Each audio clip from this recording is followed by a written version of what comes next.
The angle. Nero was not born a monster. He was manufactured into one by the very empire that later damned his memory. A teenager handed absolute power by a mother who killed to give it to him, then destroyed by the machinery of Roman propaganda after death. The real horror is not what Nero did, but what Rome did to create him and then erase every version of him that wasn't a devil. The air tastes of ash. It is the 9th of June, 68 years after the birth of Christ, and the most powerful man on earth is hiding in a freedman's villa 4 miles outside Rome, listening to the hoofbeats of the soldiers who have come to drag him back for execution. His hands tremble. These are not the hands of a warrior. They are the hands of a singer, a poet, a man who once stood on the stage at Olympia and wept when the crowd applauded. Now those hands grip a dagger, and he cannot bring himself to use it. He is 30 years old. He has been emperor since he was 16. In that time, he has murdered his mother, executed his first wife, kicked his pregnant second wife to death, or so the histories will claim. He has watched Rome burn and supposedly played music while it happened. But the man in this room does not look like a tyrant. He looks like a boy who was never taught how to be anything other than what others made him. He presses the blade to his throat and whispers a phrase that will echo through 20 centuries of history. Qualis artifex pareo. What an artist dies in me. A servant has to help him push the blade home. Even in dying, Nero cannot do the thing alone. And in that final failing, in that strange and desperate vanity, we find the thread that runs through every chapter of his impossible life. To understand Nero, you must first understand his mother. Agrippina the Younger was the great-granddaughter of Augustus himself, a woman of extraordinary intelligence, ferocious ambition, and no sentimentality whatsoever. She had survived exile under Caligula, navigated the lethal corridors of Claudius's court, and married the aging emperor with a single purpose: to place her son on the throne. Nero, born Lucius Domitius Ahenobarbus in December of the year 37, spent his childhood as a pawn in a game he did not choose. His father, a man the sources describe as cruel and depraved, died when Nero was 2. His inheritance was seized by Caligula. He was raised by an aunt and tutored by a barber and a dancer. This is what the ancient historians tell us, though the detail may be invented to explain the artist he later became. When Agrippina married Claudius in 49, everything changed.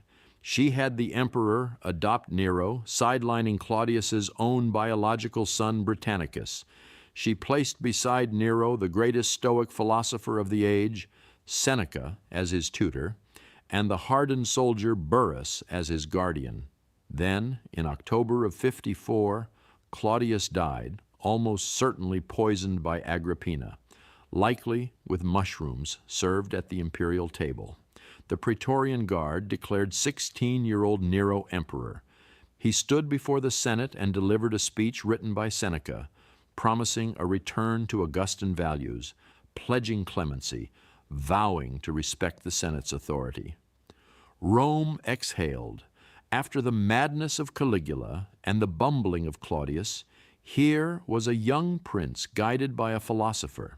The first 5 years of Nero's reign, the Quinquennium Neronis, were later remembered even by his enemies as a golden age.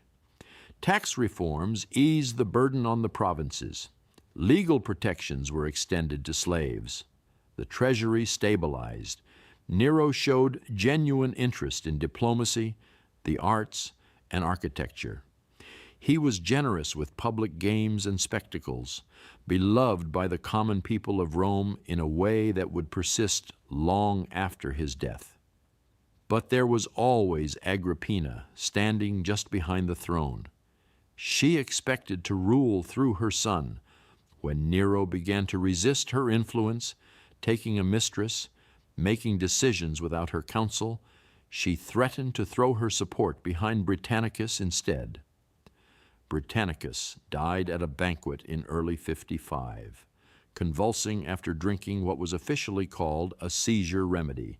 He was 13 years old. Nero watched it happen and told the guests it was merely an epileptic fit. This was the first crack in the mask. The philosopher's pupil had learned a different lesson from the one Seneca intended. He had learned that in Rome, power was not maintained by virtue. It was maintained by the willingness to do what others would not. And Agrippina herself had been his finest teacher. What she had not anticipated was that the weapon she had forged would eventually turn on the hand that made it. The relationship between mother and son became a war. Nero stripped her of her honors and her bodyguard. She responded with defiance. By 59, Nero decided she had to die. The plan was almost absurd, a collapsing boat designed to sink in the Bay of Baiae, drowning her at sea and making it look like an accident. Agrippina survived. She swam to shore. When word reached Nero that his mother had survived, he abandoned all pretense. He sent soldiers to her villa. According to the historian Tacitus, when the assassins entered her chamber, Agrippina bared her stomach and told them to strike the womb that had borne such a son. They killed her. Nero reportedly visited her body afterward and remarked on her beauty. Whether this is true or an invention of hostile historians, it captures something essential about the grotesque intimacy of Roman imperial violence. After the matricide, something shifted irreversibly. Seneca and Burrus, the twin pillars of restraint, began to lose their hold. Burrus died in 62, possibly poisoned. Seneca, sensing his own vulnerability, asked permission to retire. Nero let him go, then later forced him to commit suicide on a conspiracy charge. The man who had once written Nero's promises of mercy died by the very power he had helped create. Now imagine this. You are standing in Rome in July of 64. The night sky is orange. The fire has been burning for 3 days, and it will burn for 6 more. The great fire of Rome destroys 10 of the city's 14 districts. The rumor spreads, Nero started it. Nero watched it from his palace. Nero sang of the fall of Troy while his people burned. Modern historians largely reject this. Nero was at Antium when the fire broke out and returned to organize relief efforts, opening his own gardens to the homeless, arranging food supplies. But the damage to his reputation was already done, and Nero's response made it worse. He used the cleared land to build the Domus Aurea, the Golden House, a palace complex of staggering extravagance, with a revolving dining room, walls encrusted with gems, and a colossal bronze statue of himself as the sun god. He needed scapegoats for the fire and found them in a small, obscure religious sect, the Christians. They were rounded up, covered in animal skins and torn apart by dogs, or crucified and set alight as human torches in Nero's gardens. The Apostle Peter is traditionally believed to have been executed during this persecution, crucified upside down on Vatican Hill. Paul of Tarsus, too, is said to have been beheaded under Nero's reign. The religion that would one day conquer Rome received its first great persecution from the emperor history would never forgive. The Pisonian conspiracy of 65 revealed how deeply the rot had spread.